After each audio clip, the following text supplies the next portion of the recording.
My hands have always told the truth before my mouth ever did. Thick knuckles, crescent scars, skin stained by years of oil that never fully washes out. Those are my records, my diary entries. They've held a socket wrench under the hood of a sun-baked Chevy, coaxed seized bolts to give, and nursed dead engines back to a soft idle like lullabies for machines. I'm a mechanic by trade and by temperament. Fix what's broken, don't complain, get back to work. Those same hands built my daughter Lila, a square little treehouse behind our modest place in Spokane, Washington. Those hands cleaned her scraped knees, counted out coins in a coffee tin to make rent, and set aside every spare dollar so she could chase something bigger than I ever could. Routine was my religion. Up before the sun, coffee that tastes like a tire smells, the familiar clatter of the shop bay door rolling up. Lunch came out of a dented tin, meatloaf if it was a lucky week, peanut butter if it wasn't. Evenings ended in a cracked leather chair that squeaked like an old friend, the scent of engine cleaner stubborn on my shirt. My dream wasn't fancy. It was straight and narrow. Give Lila a shot at the kind of life that doesn't leave your back barking every time you stand up too fast. I wasn't trying to be anyone's hero. I was trying to be steady. Araku Renee, my wife, kept the poetry in that life. She could look at my busted-up knuckles and see the kindness, not the calluses. "Hector," she'd tell me, pressing a warm palm to my wrist, "these are a good man's hands. They build things that last." Her dreams weren't grand either. A little herb garden, a quiet porch swing, enough put away so we could age with dignity, and Lila's laughter close by. When cancer took Renee, the house didn't just get quiet. It went hollow. After the casseroles stopped showing up, and the neighbors moved on, I made myself a promise at that kitchen sink. Whatever it took, Lila would get every chance we never did. I sold Renee's cherry red Beetle, that little car she pampered like a pet, to cover Lila's first semester. It felt like I was selling a piece of sunlight. After that, the tuition came out of me. Double shifts, weekend rebuilds, overtime that blurred into dawn. My hands ached so bad some nights I could feel my pulse in the cuts, but pain is a language a mechanic understands. You listen, and you keep turning the wrench. When Lila was small, joy cost $1 and came on a stick. A popsicle could make her whole day glow, but somewhere in the middle school years, joy started coming with a brand name and a receipt. I still remember her at 14, asking for a designer backpack that cost more than our grocery bill. The look she gave me when I said no, that sting stayed longer than any scraped knuckle. I prayed it was a phase. She graduated with a business degree, moved into a world where conversations happen on golf courses, and married a man who grew up knowing the taste of imported chocolate.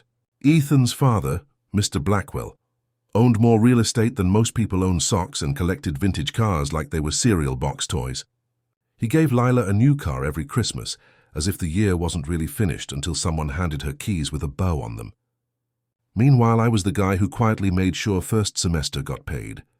This past Father's Day, I hosted the family at my place. I grilled. I set out the good plates Renee bought at a yard sale. I made my mother's potato salad and her trick of sneaking in dill pickles for the kick. There were polite laughs, clinks of silver, and the kind of small talk that sits on the surface like oil on rainwater. "Dad, here's your gift." Lila said, sing-song bright the way you announce a surprise in a commercial. Her voice carries a sharp edge now, like a box cutter hidden under silk. She flicked a crumpled lottery ticket across my table, and it skidded to a stop against my plate. "If you win, remember half is mine." The room went a touch quieter. The ticket felt like $2 and a bruise. I smoothed it with my thumb. $2 used to be ice cream money and a smile from a kid with freckles. Now it was a punchline. "Very thoughtful, Mia," I said, "because I've learned sometimes love is swallowing things that don't go down easy." "Wait," she added, louder, looking past me to where Mr. Blackwell sat. Perfect posture. Shirt so crisp you could slice bread with it. "I haven't given Mr. Blackwell his gift yet." She produced a sleek, expensive-looking box from behind her chair. Ribbon that probably came with instructions. He leaned in, his eyes already approving. She lifted out 2 glossy tickets nestled in silk like a pair of doves. "A Mediterranean cruise," she announced, proud as a talk show host with a car under everyone's seat. 14 days, private balcony, first class everything. $13,000, because he always takes care of us. Mr. Blackwell fanned the tickets with the reverence of a man who's never had to count gas money. Now that, he said, is a proper gift. Then he looked straight at me. Hector, your daughter's got exquisite taste. Forks hovered. My sister Marina cleared her throat. My nephew Noah stared way too intently at the condensation on his water glass. Ethan rested an arm behind Lila's chair. And they shared a look. One of those looks people pass when they agree on the world and the rest of us are just visiting. Some people show love with grand gestures, Lila said, her laugh brittle and bright.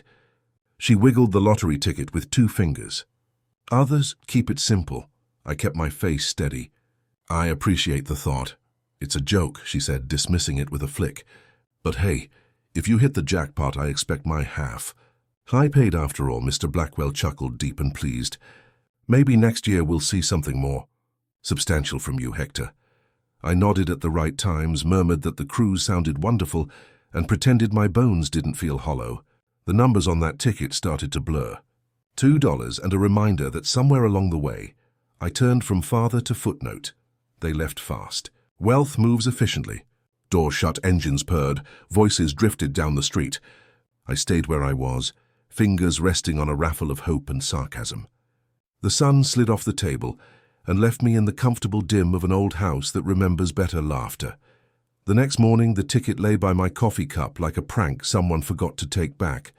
I pulled up my bank statement on the old laptop I keep limping along out of spite. 40 years I've done this. First when every penny mattered just to keep the lights on, then later because habit keeps you honest. Utility bill, fuel, groceries for that Father's Day spread that didn't taste like celebration by the end.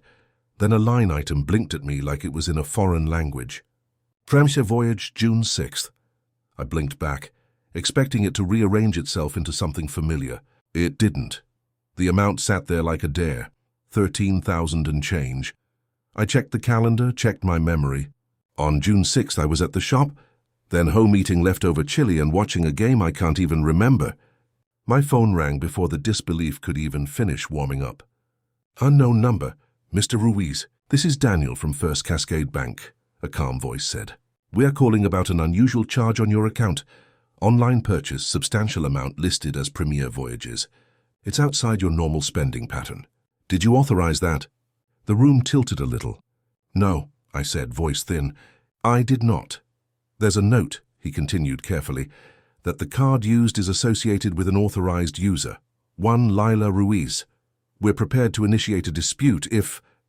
I didn't hear the end. The betrayal didn't feel dramatic. It felt administrative, like a form stamped denied across my chest. An entry on a ledger. I hung up and called Lila. Hello, Dad, she answered, distracted, as if my voice had interrupted an appointment she'd scheduled with someone more important. I'm looking at my bank statement, I said. There's a $13,000 charge to Premier Voyages. Silence. Then the kind of laugh that says she's already decided how this conversation ends. Oh, that. I bought Mr. Blackwell his cruise. He deserves something nice. You used my account, I said. I tried to keep my voice level. Without asking. I didn't take anything, she snapped. It's family money. And frankly, you weren't going to use it. Why are you even checking statements? I used to do that for you. That's theft, I said, and the word scraped coming out. You stole from me. It's not stealing when it's for family, she shot back. Mr. Blackwell has carried us for years, helped with the house, Milo's school, memberships we need. He's been more of a father than she didn't finish. She didn't have to. The last part hung there, heavy as a dropped wrench. I closed my eyes and saw a little girl in a treehouse waving down at me, with sticky hands and a grin that made my week. I opened them to the woman on the line who had learned to translate love into transactions. Lila, I said, soft but sure. I did my job. I worked, I sacrificed, I loved. You've confused my love with a ledger, and you've mistaken his transactions for generosity. The call ended in a clean click, like a door that had been closing for years finally reaching the frame. I put the phone down and walked to the trash can. The lottery ticket, her $2 joke, waited like a dare. Bought with my money, tossed at me like crumbs. I crumpled it until the paper squealed and dropped it onto the coffee grounds. It felt good for a second. Then the house felt too small, the air too stale. I grabbed my jacket and stepped out into a Spokane morning that didn't care about any of it. Lawnmowers started up. A kid on a scooter carved the sidewalk like he owned it. Mrs. Chang waved from her rose bushes. I waved back because some habits keep you human. I walked until my legs remembered they belonged to me. A text pinged. For a heartbeat, I let Hope sit in the doorway. "Talk to Mr. Blackwell," Lila wrote. "You're overreacting. You weren't using the money. We'll pay you back when we can, maybe around Christmas." I stared at the screen until the words lost their shapes. Then I deleted the message and kept moving. Some things once seen can't be unseen. I didn't have a fancy word for it. I just knew a line had been crossed, and somehow I'd been the one pushed. That night, my sister Marina called to check on me because gossip runs faster than grief. "Lila says you're being difficult," she said gently. "Says you're lonely and you don't understand how things work anymore." "I understand exactly how things work," I told her. My voice surprised me by not shaking. I just finally understand who they're working for. When I hung up, the house didn't feel hollow anymore.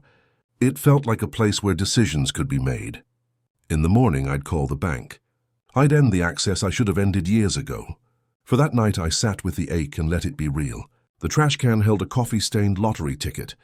A joke, a slight, a tiny scrap of paper I wouldn't think about again. Or so I thought. The night after that call, I barely slept.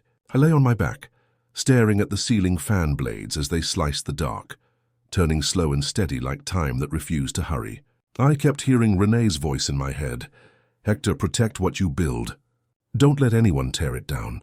She never would have imagined the one tearing it down would be our own daughter. When dawn finally pushed grey light into the kitchen, I sat with a mug of coffee going cold, and the bank's number written on a torn envelope. My hands felt calmer than they had in weeks. I dialed, went through the menus, explained the situation. By the time I hung up, Lila's access was gone. The accounts were secure, new measures in place. I should have felt anger or grief or even victory. What I felt instead was relief, pure plain relief, like I'd finally boarded up a door against a storm that had been sneaking in for years.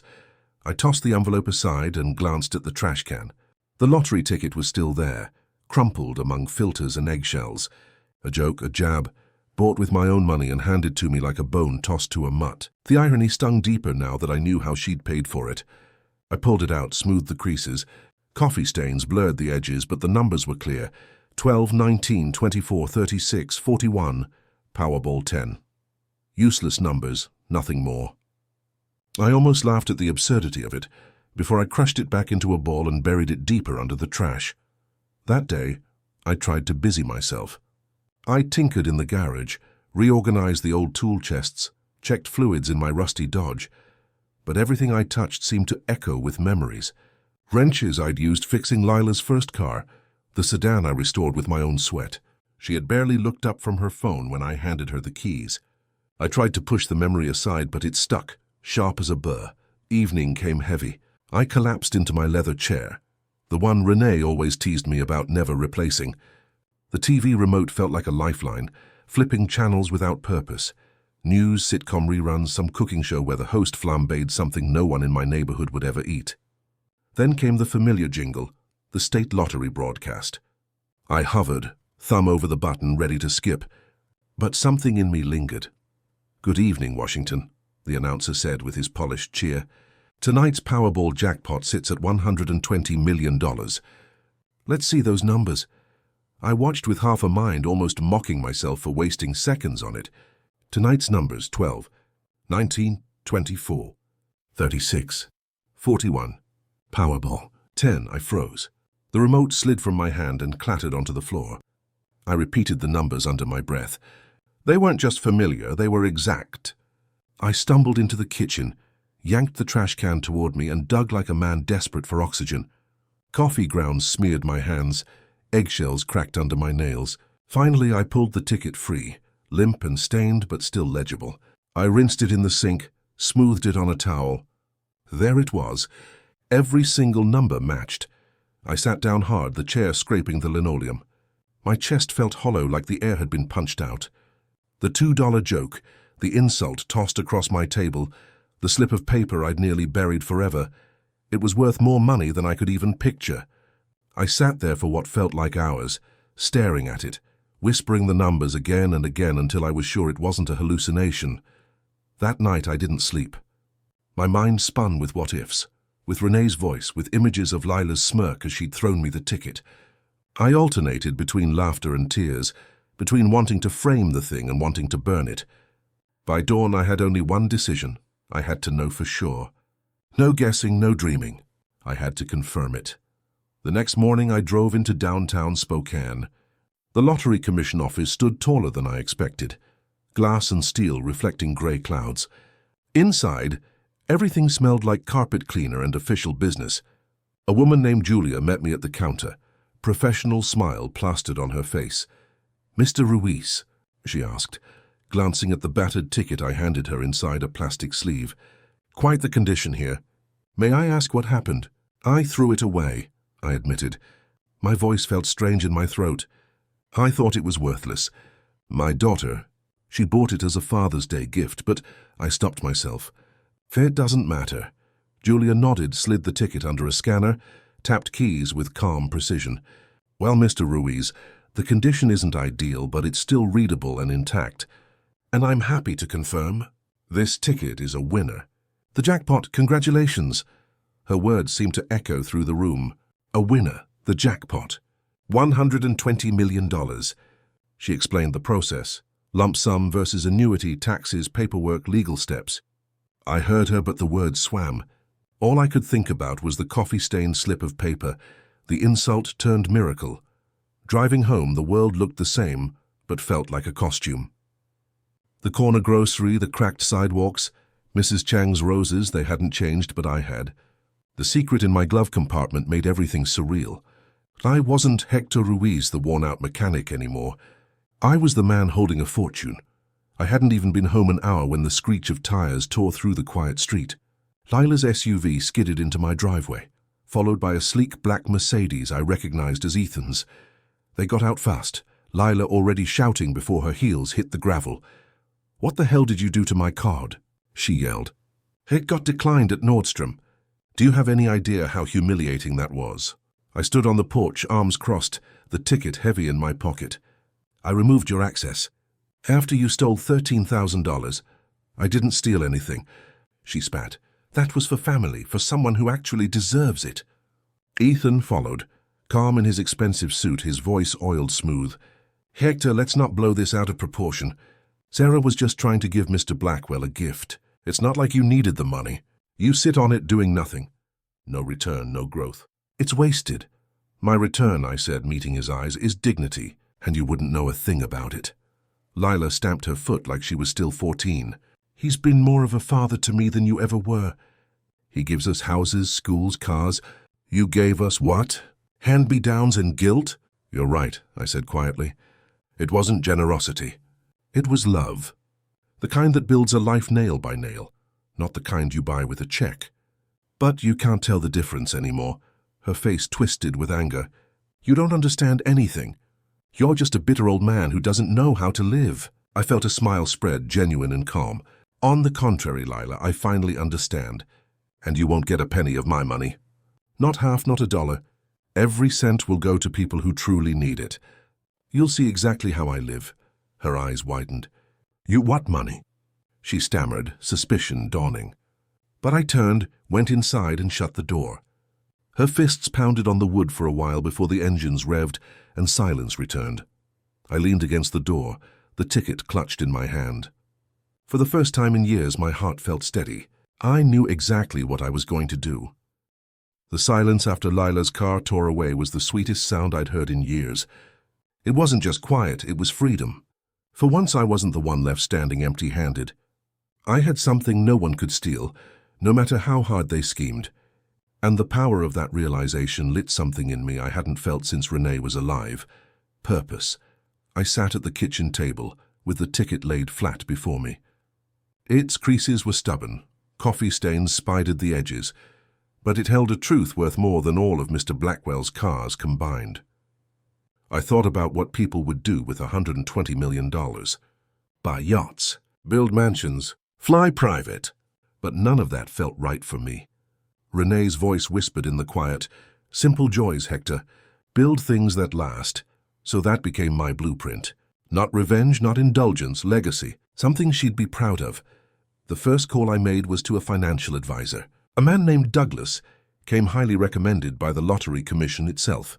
He had a steady, measured way of speaking, like every word had been checked twice before leaving his lips. We met in a glass office downtown overlooking the river. He wore a navy suit, his cufflinks catching the light. "Mr. Ruiz," he said, offering a handshake, "your story is extraordinary. A coffee-stained ticket worth $120 million. I'll be honest, I've never had a client walk in with anything like it. I don't want to be another headline about a winner who goes broke," I told him. "I want this money to matter. To last," he nodded approvingly. "That mindset alone puts you ahead of 90% of lottery winners. First, we'll secure it legally. Trusts, tax strategy, protection from opportunists." I thought of Lila and Ethan, of Mr. Blackwell's smirk, and gave a humorless laugh. "Opportunists I've got plenty of." "Then we'll discuss allocations," Douglas continued. "Investments, philanthropy, your own comfort. But tell me, Hector, what do you want?" The answer was immediate. I want kids who grew up like mine, like Lila once was, to have a shot at school without their fathers breaking their backs to pay for it. I want families like my sister's to breathe easy for once. And I want to honor my wife's name. Douglas smiled faintly. "Then we'll make that happen." The Mabel Scholarship Fund was born 2 weeks later. The paperwork was thick, the signatures many. But when the bronze plaque was unveiled at Eastern Washington University, I felt Renee's presence as real as if she were standing beside me. Her name gleamed in the sunlight, etched into permanence, the Mabel Ruiz Scholarship, for students of resilience. Preference went to kids who had lost a parent, because I knew the hollow that grief leaves and how heavy the world feels after. The first recipient was a girl named Clara, studying engineering. When I met her, she reminded me of Renee, her dark eyes clear and steady, her voice soft but certain. "Mr. Ruiz," she said, trembling slightly, "I was going to drop out this semester. My mom works 2 jobs. We couldn't keep up. This changes everything." Her gratitude washed over me like balm. No cruise ticket, no car, no country club membership could ever equal that moment. That was wealth. From there I went to see my sister Marina. She'd lived in a rental her entire life, walls patched with tape, leaky faucets singing her to sleep. I showed up one Saturday morning with a folder. Inside was the deed to a brand new house on the edge of town. 3 bedrooms, a porch swing, a garden plot out back. Paid in cash. She opened the folder, blinked, and then her hands started to shake. "Hector," she whispered, "what is this?" "It's yours," I said simply. "No more rent. No more landlords raising the price. A place that's truly home." She covered her mouth and began to cry, soft at first, then harder. "Where did you... how..." I smiled. "A gift. One that finally means something." My nephew Noah was next. He was a painter, talented but drowning in student loans. He'd been on the verge of giving it all up to take a job in sales, the kind that eats your soul one phone call at a time. I met him at his cramped studio, canvases stacked against the walls. He looked at me with tired eyes.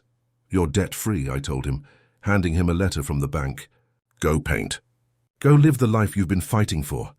He dropped onto a stool, stunned, then pulled me into a hug so tight I nearly lost my breath. "Uncle Hector," he choked, "you just gave me my future back." His wife Lena called me later, crying into the phone. "You saved him. You saved us." I didn't stop there.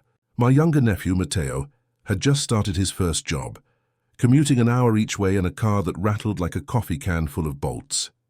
I bought him a reliable truck. Nothing flashy, just something solid and safe. The look on his face when I handed him the keys reminded me of Lila when she was small, back when joy didn't come with a price tag. That memory stung, but it also healed something. Mrs. Chang, my neighbor who had always waved to me from her rose garden, became another stop. She was widowed, living in a house with a roof that leaked and floors that creaked dangerously. I arranged for a full renovation, top to bottom, all expenses covered. When she came home to find her place sparkling new, she clutched my hands and said, "I can live here safely until my last breath. Bless you, Hector." And late at night I made anonymous payments on mortgages for families in my neighborhood. People who had helped me, shared casseroles when Renee died, or simply treated me with dignity. They never knew who did it. I didn't need them to. Their relief was enough. Through it all, the ticket remained a symbol, not of luck, not of greed, but of transformation. The very thing that had been meant as an insult had become my salvation. Every time I saw its stained surface in the plastic sleeve Douglas had given me, I smiled. I wasn't bitter anymore. I was building. One afternoon, as I stood on the porch of Marina's new home, watching her grandchildren race across the backyard, I realized something. The house didn't feel small anymore. My life didn't feel shabby. For the first time since Renee's death, it felt like a home again. And I whispered to the air, "Happy Father's Day, Renee. We did it." News travels faster than wildfire when money is involved. I tried to keep things quiet. No interviews, no flashing headlines. But word has a way of seeping through cracks. The bank knew. The Lottery Commission employees knew. And it only takes one whisper in the wrong ear before everyone knows. 2 weeks after setting up the Mabel Scholarship Fund, I heard the sound I dreaded most, the crunch of Lila's SUV pulling into my driveway. I looked out the window and sure enough behind her came the sleek black Mercedes. Mr. Blackwell himself stepped out this time, his posture as stiff as ever, the air around him thick with self-importance. Ethan trailed beside him, phone in hand, looking more assistant than husband. Lila stormed toward the porch, her heels clacking against the concrete like a countdown to trouble. "Dad!" she shouted, her face already red. "What's this I hear about scholarships and donations? Is it true?" I stepped out, leaning against the doorframe. "Yes, it's true. I've put the money to good use." Her eyes narrowed, darting past me toward the living room where she could just make out the framed certificate from the university. "You're giving it away? To strangers?" "Not strangers," I said calmly. "Students, families, people who need it." Mr. Blackwell climbed the steps slowly, like a king entering a court. His cologne hit before his words did. "Hector," he said smoothly, "let's be reasonable. 120 million is no small sum. That kind of money requires management, experience, connections. If you're not careful, you'll squander it on sentimentality." "I'm managing just fine," I replied. He gave a thin smile. "I'm offering you my expertise. Investments, properties, tax shelters. You could triple your fortune in a few years." He spread his manicured hands. "And, of course, keep your family in the lifestyle they deserve." Ethan chimed in quickly, as though rehearsed. "Dad, Mr. Blackwell's right. We could all benefit. Think of Milo's future. Private school, college abroad, opportunities money can buy." I looked at my grandson's name hanging in the air like bait. Milo, 10 years old, quiet, curious. A boy who still waved shyly when I visited, who hadn't yet learned to measure people by bank accounts. My chest tightened. "Funny," I said. "I've been thinking of Milo's future, and I've decided the best way to secure it is to make sure he knows what integrity looks like." Lila's voice sharpened, slicing through the porch air. "Don't you dare preach to me. You think throwing money at nobodies makes you noble? It makes you a fool. We are your family. We deserve this, not some random kid named Clara or whatever." Her words struck like a hammer. Clara's face flashed in my mind, eyes wet with gratitude. I thought of Marina crying in her new kitchen, of Mrs. Chang hugging me with her small, tired arms. Nobodies, no, they were people. Real people. And they had shown me more love in 2 weeks than my own daughter had in years. I straightened up. "You had your chance, Lila. For years you had it. I gave you everything I could, time, work, sacrifice. You chose to see it as not enough. Now this money, it's not for you." "Not one penny." Her jaw dropped. "You can't mean that." "I do." Mr. Blackwell's voice dropped lower, carrying the weight of threat. "Be careful, Hector. Families fracture over money. Lawsuits happen. Power shifts. Are you prepared for that?" I met his gaze without blinking. "I've spent my life fixing what's broken. If my family breaks over greed, then it was cracked long before this." The words hung heavy. Lila trembled, her hands balled into fists. "You'll regret this," she hissed. "You're cutting yourself off from us forever." "No," I said softly. "You did that the day you stole from me and called it family money." They left in a flurry of slammed car doors and screeching tires. I stood there a long time after, listening to the quiet fill back in, the air settling like dust after a storm. That night I sat in my chair with the ticket in its plastic sleeve propped against a lamp. For the first time I didn't see bitterness when I looked at it. I saw freedom. I thought of the people I could still help. A community center for kids on the east side of town, a fund for veterans trying to restart their lives, maybe even a program to teach trades, mechanics, carpentry, welding. For kids who weren't meant for college but deserved a future. Renee's voice whispered again, steady as ever. Build things that last, and I smiled, because I finally understood. A week later, Marina called me. Hector, she said cautiously, Lila's been talking. She says you're unstable, that you're throwing your money away and she's trying to stop you from ruining yourself. I chuckled. Of course she is. She's talking about lawyers, Marina added quietly. I thought you should know. I leaned back unafraid. Let her talk. Let her sue. I've already put most of the money where it can't be touched. Scholarships, trusts, charities. Even if she drags me through every courtroom in this state, she'll come up empty. Marina sighed. You really mean it, don't you? She won't see a dime? Not a dime, I said, because the truth is she doesn't need the money. What she needs I can't give her anymore. That weekend I drove out to the university, where Clara had just moved into the dorms. She met me on the lawn, books in her arms, her smile hesitant but real. Mr. Ruiz, she said, I don't know how to thank you. You don't have to, I told her. Just do the work.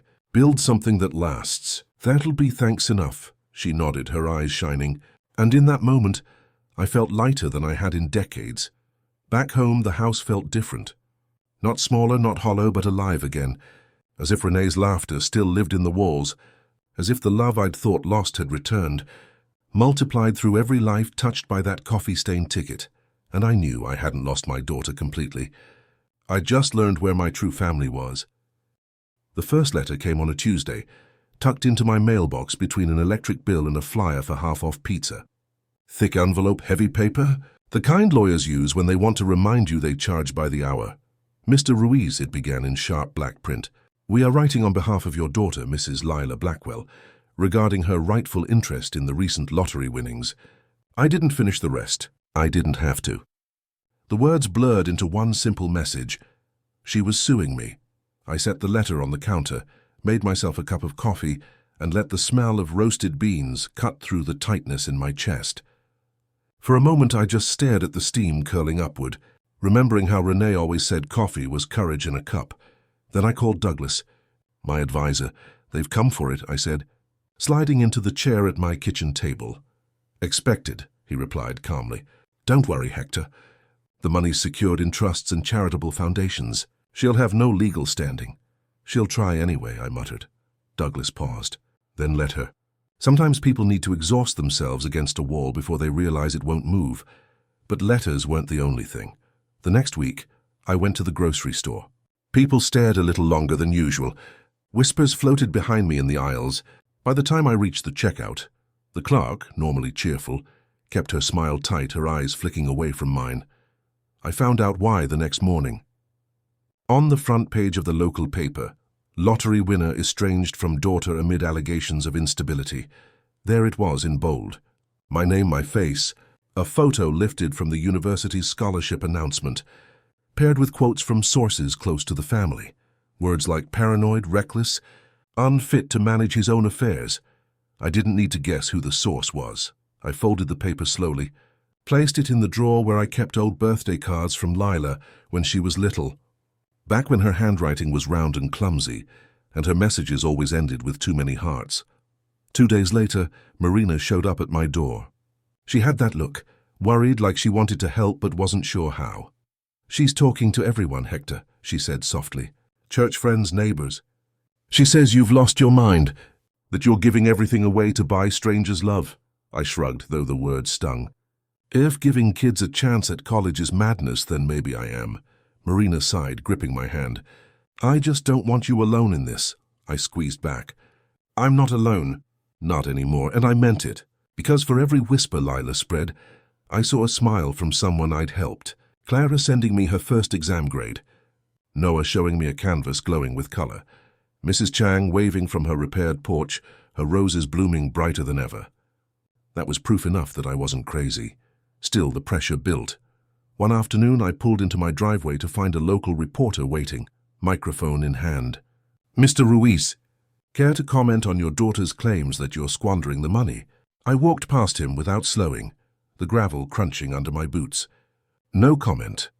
Do you deny that you've cut your family off completely? He pressed. I stopped, turned. I've cut no one off, But I won't let greed dictate love. That line ended up in the paper the next day, headline bold and clear, and to my surprise, people noticed. At the diner, an older man clapped me on the shoulder. Good words, Hector. World could use more of that. It didn't erase the sting of Lila's betrayal, but it steadied me. One evening, as the sun bled gold across Spokane, I found myself on the porch with the lottery ticket again. Still stained, still creased, tucked safe in its sleeve. I traced the numbers with my thumb. This was never meant to be about wealth. Not yachts or status or magazine spreads. It was about meaning. Renee's voice came back steady and certain. Build things that last, I whispered into the fading light. I hear you, mi amor. I'm building. Then came the phone call. Dad, Lila's voice snapped, brittle as glass. You've humiliated me. Do you know what people are saying? That I'm greedy, that I'm heartless. I closed my eyes. I didn't say those things, Lila. Your actions did. You're ruining everything. She shouted. Give me what's mine, or I'll drag you through court until you're broke. I almost laughed at the irony. You can't take what I've already given away. There was silence, then a hiss of breath. You'll regret this. She hung up before I could answer. That night I sat at the kitchen table with a notepad. I wrote down ideas, plans, dreams. More scholarships, a community center, a trade school named after Renee. The list grew until the page was crowded, each line a piece of legacy. The lawsuit, the gossip, the threats, they were noise. This was the music, and for the first time in months I slept soundly. The lawsuit hit the courts by early autumn. By then the leaves in Spokane had begun their slow turn from green to fire, and every gust of wind seemed to scatter reminders that nothing stays the same forever. I showed up to the courthouse in my one good suit, the same one I'd worn to Lila's wedding, back when she'd called me her hero in front of 100 guests. It felt looser now, like time had stretched it, but I wore it anyway. The courtroom smelled of polished wood and old paper. Lila sat across the aisle, wrapped in a navy blazer that screamed money, her hair pinned neat and sharp. Ethan was beside her, scrolling his phone, and Mr. Blackwell sat behind them like a general watching his soldiers march. Their lawyer, a slick man named Davenport, wasted no time. Your Honor, he began smoothly, we contend that Mrs. Blackwell is entitled to a share of Mr. Ruiz's lottery winnings. The ticket was purchased with funds from his account, funds Mrs. Blackwell had long-standing access to. This creates both a legal and moral claim. I sat quiet, my lawyer, a calm woman named Patrice resting a hand on my arm. We'll handle it, she whispered. Patrice stood, her voice steady as a wrench turning in a sure hand. Your Honor, let's be clear. Mrs. Blackwell did not buy this ticket out of generosity.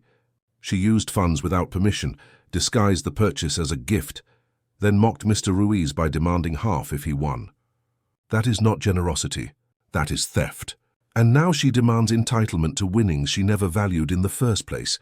Davenport smirked, as if expecting that line. Family money, Your Honor. Shared accounts, shared responsibilities. But the judge, a silver-haired woman with stern eyes, lifted a hand. Mr. Davenport will examine legal access. But morality aside, if these were Mr. Ruiz's funds used without explicit permission, that complicates your argument. Lila shifted in her chair, her cheeks flushed. I thought I saw the faintest crack in her confidence. Outside the courthouse, reporters swarmed. Microphones thrust forward, cameras blinking. I kept walking, but Patrice spoke firmly into the crowd. My client intends to continue supporting scholarships, community programs, and families in need. That is where his winnings are going, not to fund greed. Those words landed like sparks. By the next morning, the newspaper carried a new headline. Mechanic-turned-philanthropist defends his legacy. And suddenly, the whispers in grocery aisles changed tone. The support came first in small waves. A thank you card slid under my door, written in a shaky hand. Thank you for paying off my mortgage. I can breathe again, no name. Just gratitude. Then Clara posted online about the scholarship, calling me her guardian angel. Her words spread, shared and reshared, until strangers I'd never met sent letters, kids who dreamed of college, parents working 2 jobs, neighbors from towns I'd never heard of. And one chilly evening, as I left the courthouse after another hearing, I saw them. 24 people standing on the steps holding signs that read, "Thank you. Hector, build things that last. We stand with you." For a moment I froze. I wasn't used to crowds, but when a young boy stepped forward, clutching his mother's hand, and said, "Mister, you paid for my mum's medicine," something inside me cracked open. My throat burned, my eyes blurred. All I could manage was a nod. Lila, walking out just behind me, saw it too. The crowd didn't cheer her name. No one lifted a sign for her. She hurried past, her jaw tight, her heels clicking like gunshots on stone. The next week, Patrice pulled me aside in the hallway. "She's losing ground. Public opinion matters more than Davenport will admit. Keep steady, Hector. Don't engage her anger. Just keep doing what you're doing." So I did. I signed papers for a new community center on the east side of Spokane, a place where kids could learn carpentry, plumbing, mechanics, skills that had carried me my whole life. I wrote checks to a veterans shelter that had been one rent hike away from closing. I visited Marina's house on Sundays, eating her tamales on the porch swing I'd bought her. Each act was a nail driven into something stronger than greed, legacy. But not all was calm. One evening, as I was locking up the garage, a car rolled slow down the street.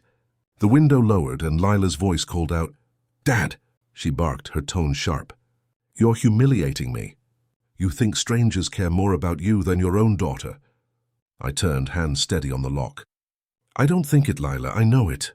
Her face twisted, her knuckles white on the wheel. "You'll regret this. When you're old and alone, you'll wish you'd listened." I stepped forward into the porch light.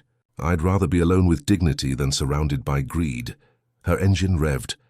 Tires screeched and she vanished into the night. That night, I sat again with the ticket, laid flat on the table in its plastic sleeve. I thought of Renee, of her words, of the garden she'd always wanted. And I realized something. I wasn't alone. I had built a family again, just not by blood, by choice, by action, by love that didn't come with receipts. And no lawsuit, no smear campaign, no threats could change that. The day of testimony came with skies heavy and grey, the kind of weather that seemed to mirror the weight sitting on my shoulders. I pulled on the same suit, tied the same plain tie, and reminded myself that dignity never goes out of style, no matter how wrinkled. Inside the courthouse, the air hummed with tension. Lila sat across the aisle, her lips pressed into a line so thin it could have cut glass. Ethan whispered in her ear, while Mr. Blackwell reclined behind them like a man watching a chess game he was sure he'd already won. When the bailiff called my name, I walked to the stand. My palms were damp, but my back was straight. I took the oath, sat down, and looked at the judge. Steady, unsmiling, waiting. Davenport, their lawyer, approached first. He adjusted his cufflinks, his grin sharp. "Mr. Ruiz," he began, "you admit your daughter purchased the winning ticket?" "She used my money," I said evenly. "But she physically bought it, correct?" "Yes," I said, "without permission." He nodded as though I'd just confirmed his point. "So by your own admission, Mrs. Blackwell acquired the ticket. Doesn't that suggest she has a rightful claim to the winnings?" I leaned forward, my voice low but firm. "Counselor, if someone breaks into your wallet and buys a sandwich, does that make the sandwich theirs? Or did they steal it?" A ripple of laughter spread through the gallery. Davenport's smirk faltered. He tried again. "But surely, as her father, you gave her access with the understanding she could use the funds for family purposes." I met his eyes. "Access is not ownership. Trust is not a blank check, and theft dressed up as family duty is still theft." The judge's eyebrows lifted slightly, but she said nothing. Davenport clicked his pen, frustrated, and stepped back. Patrice rose, her tone gentle. "Mr. Ruiz, could you tell the court why you've chosen to use the money as you have?" I swallowed, glancing toward the gallery where a few familiar faces sat. Marina, Noah, even Clara. Their eyes gave me strength. "I worked 40 years as a mechanic," I said. "Every bolt turned, every transmission rebuilt, every ache in my hands, it was all for my daughter, to give her a life better than mine. And I did it gladly. But somewhere along the way, she decided love wasn't enough unless it came with a price tag. When this ticket won, I could have hoarded it. I could have tried to buy back her affection, but that wouldn't be love, it'd be bribery. So I chose to do what my wife Renee always told me. Build things that last. I've built scholarships for kids who need a chance. Houses for families who need a roof. A community center for kids who don't have anywhere else to go. That's where the money belongs, not in the pockets of those who mistake greed for gratitude." My voice caught, but I didn't stop. This ticket may have been handed to me as a joke, but I refused to let it end as one. When I finished, the room was silent except for the scratch of the judge's pen. During recess, I stepped into the hallway. Reporters swarmed, cameras flashing. But before they could pepper me with questions, Clara hurried up, clutching her books. "You were amazing," she said breathlessly. "You said what everyone wanted to hear." I smiled faintly. "I just told the truth." Behind her, Marina gave me a nod, eyes shining, and Noah squeezed my shoulder. "You're not fighting alone, Uncle. Remember that." Their support steadied me more than any lawyer ever could. The next day, it was Lila's turn. She walked to the stand, chin high, her heels clicking sharp against the floor.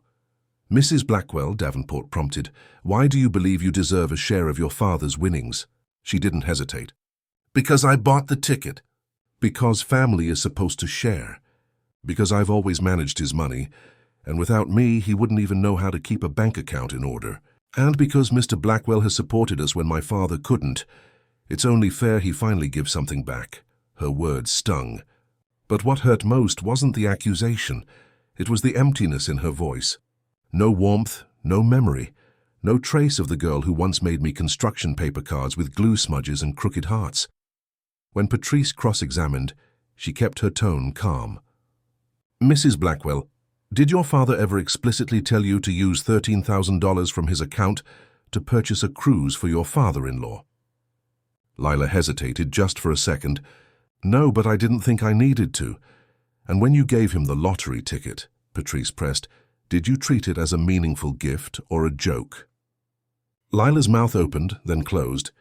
The courtroom waited. Finally, she muttered, "It was light-hearted." "Light-hearted," Patrice repeated softly. "Thank you." The damage was done. By the end of the week, it was clear which way the tide was turning. The judge had yet to rule, but Davenport's swagger had wilted. Lila avoided my eyes, her fury simmering just beneath the surface, and I, for the first time in months, felt peace creeping back into my bones. That night, sitting on my porch under a sky littered with stars, I whispered into the cool air, "We're almost there. Renee, almost."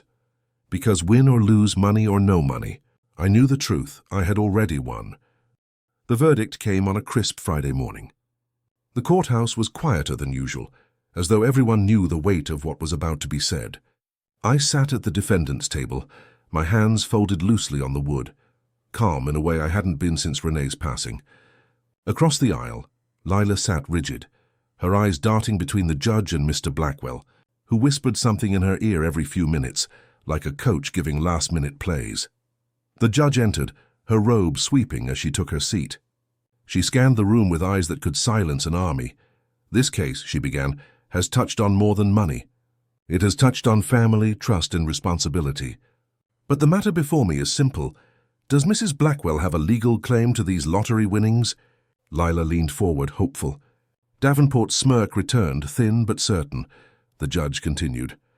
"After reviewing evidence and testimony, I find that the ticket was purchased using Mr. Ruiz's funds without explicit permission. That makes the purchase unauthorized. Furthermore, Mrs. Blackwell herself admitted the gift was given in jest, not in good faith. Therefore, she has no legal entitlement to the winnings." A murmur spread through the courtroom. Lila's face fell, her hands tightening into fists. Mr. Blackwell's jaw hardened, but he remained still, as though frozen by disbelief. The judge's gavel struck once, sharp as a gunshot. Case dismissed. The air outside the courthouse felt lighter, fresher, as though the clouds had finally given way to sun. Reporters rushed forward, but Patrice stepped in front of me. "No comment today," she said firmly, guiding me toward the car. I didn't resist. I didn't need words. The gavel had spoken enough. Still, as we pulled away, I glanced back at the steps. Lila stood there, her arms crossed, her face pale with fury. Ethan hovered at her side, but even he looked shaken. For a fleeting second, our eyes met. Hers were full of betrayal, but not the kind I expected. She looked at me not as if I'd abandoned her, but as if I'd embarrassed her. And in that moment, I realized the gap between us wasn't money. It was values. Back home, Marina and Noah waited on the porch with wide smiles and open arms. "You did it," Marina whispered as she hugged me. "You held your ground." "No," I corrected softly, glancing at the plastic sleeve holding the ticket on my mantle. We did it. All of us. That evening, my phone buzzed non-stop. Texts from neighbors, messages from the university, even a call from the veterans' shelter. Gratitude poured in like a tide. One message stood out. "Mr. Ruiz, because of you, I don't have to drop out of nursing school.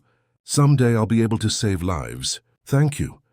I read it 3 times, each word a balm against the sting of Lila's absence. But the night wasn't without shadows. Near midnight, as I sat in my chair sipping coffee gone cold, the phone rang again. Lila's name flashed on the screen. I answered, my chest tight. "Hello?" Her voice was low, edged with venom. "You've ruined me. Do you know how I look now? People call me greedy. They laugh. They pity me. And it's all because of you." "Lila," I said carefully, "you did that yourself." "I only told the truth. You think you've won," she hissed.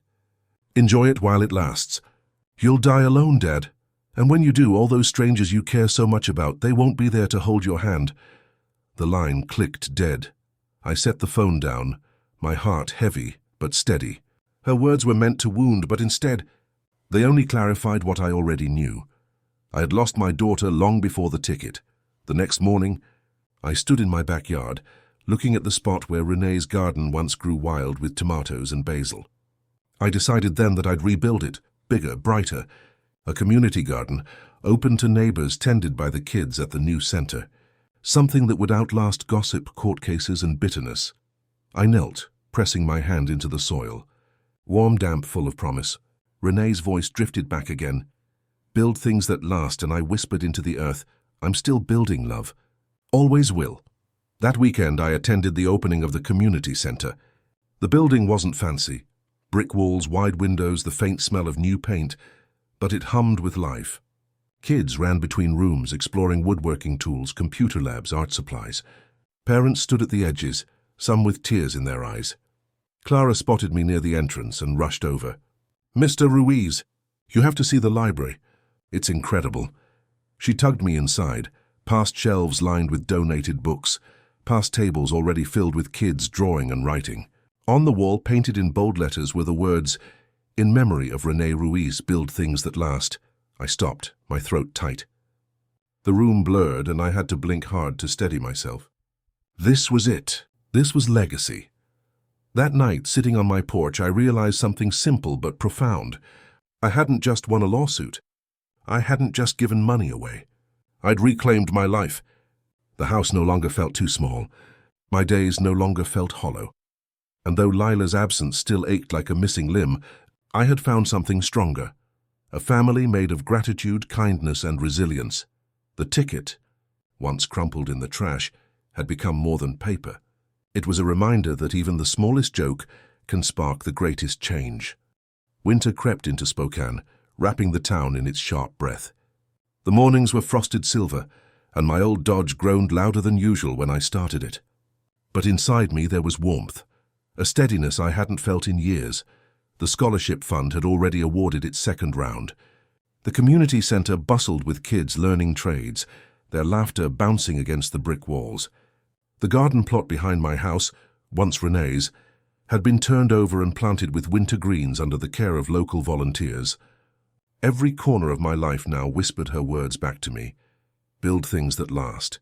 But even in the glow of purpose, shadows still reached. It started with phone calls, unknown numbers lighting up my phone late at night. I ignored them at first, figuring they were reporters fishing for a new headline. But one evening, after a long day of meetings with the university board, I picked up. "Dad." The word cracked through the line. "Lila." Her voice was hoarse, brittle. "What is it, Lila?" I asked quietly. There was silence, then a sob. I made a mistake." I gripped the phone tighter. "Which one are you talking about?" "All of it," she whispered. "The lawsuit. The things I said. The papers are calling me greedy. Even Ethan, he's furious. Mr. Blackwell won't return my calls. Everything's falling apart." Her words poured out in a flood. "I thought I was doing the right thing. I thought I was protecting what was mine. But I lost everything. Dad, please, I need help." For a long moment I said nothing. My chest was a battlefield, half of me aching for the little girl who once clung to my leg at the park, the other half scarred by the woman who had spat venom in my face. Finally I asked, Do you need money, Lila? Or do you need forgiveness? Her breath hitched. Both, she admitted, so soft I barely heard. The next day she came to my house. She stood on the porch bundled in an expensive coat, her makeup streaked with tears. For the first time in years she looked smaller, fragile. "Dad," she said, her voice trembling, "can we start over?" I studied her carefully. "Start over how?" "No lawyers. No fights, just family again." Behind her words, though, I saw it. The flicker in her eyes, the way they darted toward the mantel where the lottery ticket sat framed. Regret or hunger? Maybe both. I opened the door wider, motioned her inside. "Sit down." She perched on the edge of the sofa, her hands twisting in her lap. "I've been so angry," she said. "I let greed blind me. I thought Mr. Blackwell cared about me, but once the money was gone, so was his support. I see now what you've been doing with it. The scholarships, the center. People respect you, Dad. They love you." Her voice cracked. "I want to be part of that. I want to make you proud again." For a moment, hope flickered. Maybe this was real. Maybe she'd finally seen through the glitter and grasped what truly mattered. But then she added, almost too casually, "If you could just set aside a portion for me, something to help me get back on my feet, I could join you in those projects. We could do it together." There it was, the hook beneath the words. I leaned back, letting out a long breath. "Lila," I said gently, "you don't need my money to be part of this. You just need your heart. You want to help, volunteer at the center, tutor a kid, plant in the garden, but don't ask me for a penny." "Not one." Her face hardened. The tears dried into anger again. "So that's it? After everything, you're still shutting me out?" I shook my head. "No, I'm leaving the door open for you. Not for your greed. When you're ready to walk through it empty-handed, you'll find me here." She stood abruptly, her chair scraping the floor. For a second, I thought she might yell, but instead she bit her lip, turned and left without another word. I watched from the window as her SUV pulled away. The taillights vanished into the snowy night, and I wondered if I'd ever see her again. Later that week, Clara came by the house to show me her latest project, a model bridge she'd built for her engineering class. As she explained the structure, her eyes shone with excitement. "You see, Mr. Ruiz," she said, "a bridge isn't about beauty. It's about strength, about carrying people safely across." I smiled at her words, feeling Renee's presence stronger than ever. "That's all we're doing, Clara. Building bridges, carrying people across." That night I sat at my kitchen table with a fresh cup of coffee, watching the snow drift outside. Lila's visit still tugged at me, her words echoing.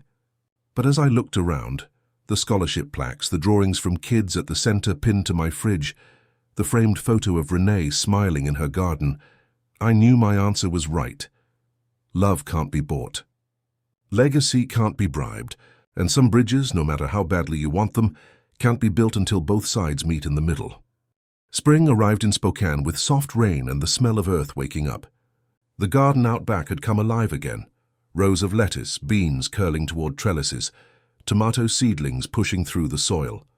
Every time I walked among the beds, I could almost hear Renee humming. She'd always said gardens were proof that patience pays. The community center had become the heartbeat of the neighborhood. Kids who once lingered on corners now built birdhouses in the carpentry room, soldered circuits in the workshop, or painted murals that spilled color across brick walls. Their parents came too, attending evening classes on budgeting, job training, even cooking. It was noisy, messy, and alive in a way that reminded me of the garage on its busiest days. I'd stop by often, leaning against the doorframe, listening to the buzz of voices. And each time someone would wave, call out, "Thank you, Mr. Ruiz." But the truth was I wasn't doing this for thanks. I was doing it because it felt right. Because I finally understood what Renee had meant. Build things that last. Lila hadn't called again. Weeks had passed since her visit, and though part of me still longed for her to walk through that door empty-handed, I'd stopped holding my breath. Some wounds take years to heal. Some may never. I'd learned not to chase what refused to be caught. Instead, I poured myself into the projects. More scholarships. More renovations for neighbors on the edge of losing their homes. A food pantry at the community center. Slowly, the money transformed, not into luxury but into lifelines. And with each check signed, each project launched, I felt lighter. One evening, Marina came over with a pot of her tamales. We sat on the porch swing of her new house, watching her grandkids chase fireflies. You know, she said, people in town call you a miracle. I chuckled. Miracles don't come in coffee-stained tickets. They come in what you do with them, she countered. You've turned bitterness into blessing. That's rare, Hector. Her words settled deep in me. I didn't argue. The garden reached its full bloom by June. On the anniversary of Renee's passing, I invited the scholarship students, the neighbors I'd helped, the kids from the center. They all gathered in the yard, laughter spilling out into the evening. Clara spoke first, standing near the garden rose. Mr. Ruiz gave me more than money, she said. He gave me a chance to believe in myself. That's worth more than any check. Others spoke too. Noah about his art, Mrs. Chang about her renovated home, a veteran about finally having a safe bed to sleep in. Each story wrapped around me like a quilt, stitching together the broken pieces of my life. When they finished, I walked to the center of the garden and held up the framed lottery ticket. The crowd grew quiet. This, I said, it was once a joke. Something meant to belittle me. But life has a way of turning insults into opportunities, trash into treasure. This ticket doesn't mean wealth. It means possibility. And every one of you standing here is proof that possibility matters more than greed. The applause that followed was thunderous, but I barely heard it. All I heard was Renee's voice in the wind. Build things that last. That night, when the house had emptied and the dishes were stacked in the sink, I sat in my leather chair, the same one that had once felt too big for one man. Now it felt just right. I looked around at the photos on the walls, the letters from students pinned to the fridge, the garden glowing faintly under the moonlight. I wasn't rich because of the money. I was rich because I had finally learned what to do with it, and though my daughter's seat at the table remained empty, the house was no longer hollow. It was full of voices, laughter, and a legacy that would outlive me. I leaned back, closed my eyes and whispered to the night, Happy Father's Day, Renee. I built something that will last. The house was quiet, but for the first time in a long time, the silence felt like peace.